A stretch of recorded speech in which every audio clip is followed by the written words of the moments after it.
Jadi di tempat ini teman-teman, kalau pagi-pagi matahari terbit itu indah banget teman-teman ya, kayak di Bali. Sayangnya ini udah panas ya, terlalu siang kesini nih, lihat. Nah, rame kan?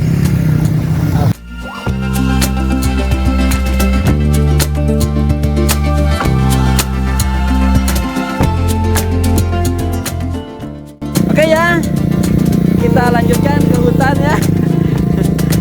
Soalnya kita buat kontennya di hutan saja karena di sini panas. Baiklah teman-teman, kita akan ke sana. Jadi kontennya di tempat yang teduh di sana ya. Oke, kita turun melalui batu-batu ini. Teman-teman, alhamdulillah ternyata Indonesia itu masih banyak hutannya. Jadi kalau banyak hutannya seperti ini, kita sejuk ya. Jadi Kang Asik mau bikin kontennya di sini. Enak ya, ini semua masih hutan. Apalagi kalau pagi-pagi cuacanya, enak banget. Nah, kedengar nggak suara burung ya? Kita mulai bincang-bincang dulu ya. Kang Asik istirahat dulu ya di sini. Nah, gini nih. Assalamualaikum warahmatullahi wabarakatuh. Berjumpa kembali dengan Kang Asik, channelnya sahabat YouTuber pemula. Gimana nih teman-teman, nge-YouTube-nya sekarang? Apakah masih semangat? Atau masih nyoba-nyoba? Atau mungkin sudah merasa lelah? Seperti Kang Asik juga udah agak lelah ya. Pokoknya keadaan itu semua sudah Kang Asik alami teman-teman. Jadi sama. Sudahlah sekarang pokoknya apapun kita asikin saja. Tujuannya jadi biar hidup ini santai, bahagia, akan tetapi punya masa depan yang cerah tentunya. Insya Allah. Kalau berbicara masa depan yang cerah, pertanyaannya, di manakah cahaya kecerahan itu adanya? Ya di sini, di hati kita sendiri. Ya di hati teman-teman semua. Oke, langsung saja pada kesempatan konten video saat ini, Kang Asik akan menyampaikan tentang 4 hal yang akan membuat betah penonton di channel kita. Antara lain, yang pertama adalah kredibilitas, yang kedua adalah informasi, yang ketiga adalah emosi, dan yang keempat adalah personality. Demikian. Keempat komponen ini antara satu dengan yang lainnya dalam sebuah channel YouTube itu tidak boleh dipisahkan. Kalau dipisahkan berarti ada sesuatu yang hilang. Kalau sudah ada sesuatu yang hilang, maka tidak akan ada lagi sebuah kepercayaan untuk channel kita.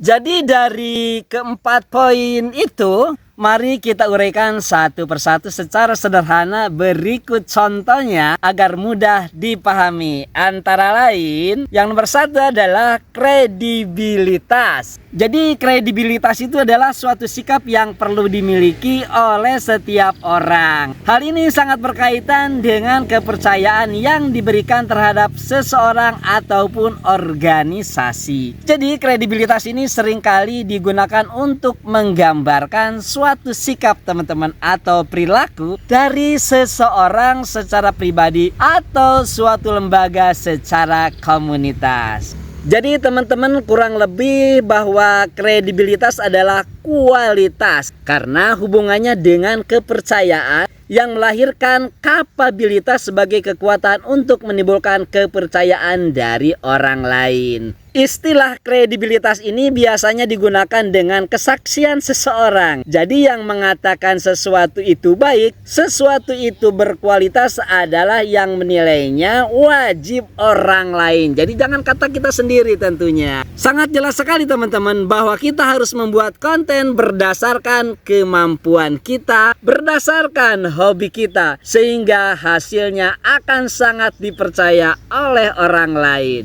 Contohnya, channel kita itu bisa dipercaya oleh penontonnya, oleh subscribernya, karena memiliki sesuatu manfaat yang sangat besar. Misalnya channel tutorial YouTube, dalam menyampaikan suatu materinya sangat serius, telaten, sabar, dan tidak berbelit-belit, sehingga penonton bisa mengikutinya. Serta nih teman-teman, apabila ada materi prakteknya mudah dipelajari dan hasilnya pun sesuai dengan apa yang diarahkan oleh konten kreatornya. Pokoknya teman-teman, konten kreatornya itu niat banget untuk menyampaikan ilmunya itu sesuai dengan pengalaman yang telah ia lakukan sampai berhasil. Yang nomor 2-nya adalah informatif. Jadi informatif itu adalah suatu bentuk isi pesan yang bertujuan untuk mempengaruhi khalayak. Jadi khalayak di YouTube itu berarti penonton atau subscriber kita dengan jalan memberikan penerangan. Penerangan berarti menyampaikan sesuatu apa adanya. Jadi jangan bohong, jangan iming-iming doang atau hoax ya. Jadi katakanlah, jadi sampaikanlah apa yang sesungguhnya di atas fakta-fakta atau bukti dan data-data yang benar serta argumentasi yang benar pula. Bikin konten judulnya berlebihan seolah-olah bahwa jadi YouTuber itu selalu berpenghasilan ratusan juta. Tapi setelah dipraktekkan nol besar, ini akan sangat mengecewakan. Jadi jangan suka mengadi-adi kata orang lain ya.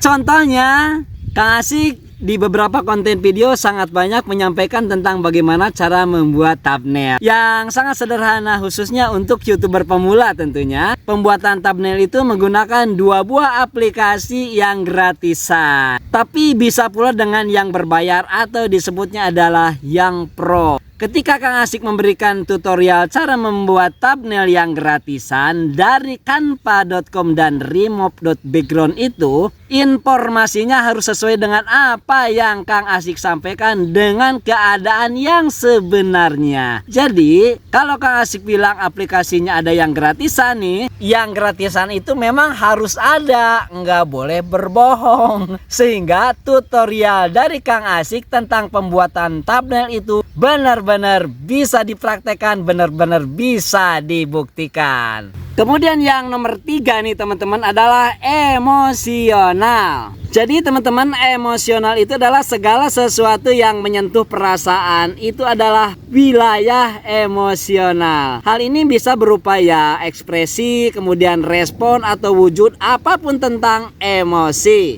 Hubungan emosional dengan kita sebagai konten kreator itu sangat penting. Jangan pernah kita membuat sebuah judul konten video secara berlebihan, apalagi di luar kemampuan kita sebagai YouTuber pemula. Jadi katakanlah apa adanya, apa yang kita mampu. Contohnya dalam pembuatan thumbnail, pembuatan judul serta isi cerita daripada konten video yang kita buat itu harus bisa mewakili daripada kepentingan penonton yang mereka harapkan dari konten video kita yang kita suguhkan buat mereka. Jadi hal yang sangat sederhananya saja, misalnya dari cara kita bicara, kemudian dari penyusunan materi agar mudah dimengerti sampai dengan dibuatnya video. Itu harus benar-benar tertata ya teman-teman. Dalam penyampaiannya kita jangan lurus-lurus saja.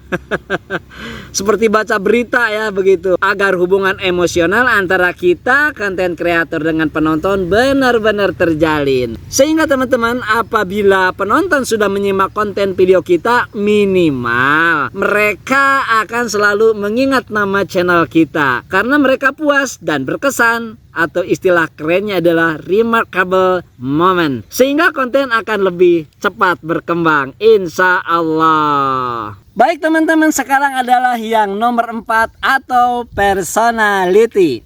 Personality itu berasal daripada kata orang. Artinya ya kita sendiri sebagai YouTuber, sebagai content creator. Sehingga akan menjadi personal brand yang diperhitungkan oleh penontonnya manakala konten kita mempunyai nilai yang berbeda. Kita harus ingat akan teori Maslow. Mungkin teman-teman ingat ya, bahwa manusia itu setiap personalnya akan mempunyai sisi yang berbeda, kepribadian yang berbeda, kemampuan yang berbeda, dan hobinya pun akan berbeda pula. Sehingga dari perbedaan yang majemuk ini, maka manusia disebutnya adalah makhluk yang unik. Sehingga kalau kita dilahirkan sebagai makhluk yang unik dan mempunyai ciri khas dibandingkan dengan makhluk lainnya, mengapa keunikan itu kita tidak gali? Mengapa keunikan itu tidak kita munculkan? Maka jangan heran teman-teman kalau orang sering mengatakan bahwa kita itu harus jadi diri sendiri. Inilah makna jadi diri sendiri yang sebenarnya. Contohnya, andai kita membuat sebuah konten video, kita terinspirasi dari seorang YouTuber senior yang subscribernya sudah ratusan ribu. Kemudian kita merasa simpati karena YouTuber itu sangat viral dan digandrungi penontonnya karena kita saking ngebetnya, saking ngepennya dan ingin terkenal seperti dia. Maka cara bicaranya, gestur tubuhnya, sampai cara merokoknya di depan kamera dia tiru, dia ikuti. Pokoknya copy paste banget dah. Nah, ini jangan sampai seperti itu. Jadilah diri sendiri teman-teman. Kita harus percaya diri apa adanya. Kita harus bangga dengan diri sendiri. Karena kalau kita pertanyakan kenapa orang lain mampu, ya kita juga pasti bisa seperti mereka. Nah ini penting teman-teman. Kalau ada pertanyaan misalnya, emang ada yang salah ya Kang Asik dengan cara seperti itu kalau kita mengikuti tren-tren mereka? Ya enggak salah juga sih teman-teman. Kenapa? Wong enggak ada aturannya kok. Hanya pertanyaannya Kang Asik sederhana saja. Apa enggak capek ngikutin gaya orang lain? Apa enggak lelah setiap kita bikin video menunggu jatuhan ide konten dari orang lain? Lah terus kalau misal orang yang kita jiplak gayanya tiba-tiba berhenti nge-YouTube-nya gimana? Hah? Apa kita juga terus ngikut pensiun gitu? Ya kalau kata Kang Asik sih ya kalau niru boleh-boleh saja teman-teman, kenapa tidak, itu kan hak ya. Tapi yang mbok modifikasi, lanjutkan inovasi and be yourself. Jadi tetap jadilah diri sendiri. Oke deh teman-teman, saya Kang Asik mohon undur diri untuk pamit dan berjumpa lagi di video berikutnya. Wallahu muwaffiq ila aqwamit thoriq. Assalamualaikum warahmatullahi wabarakatuh. Jos.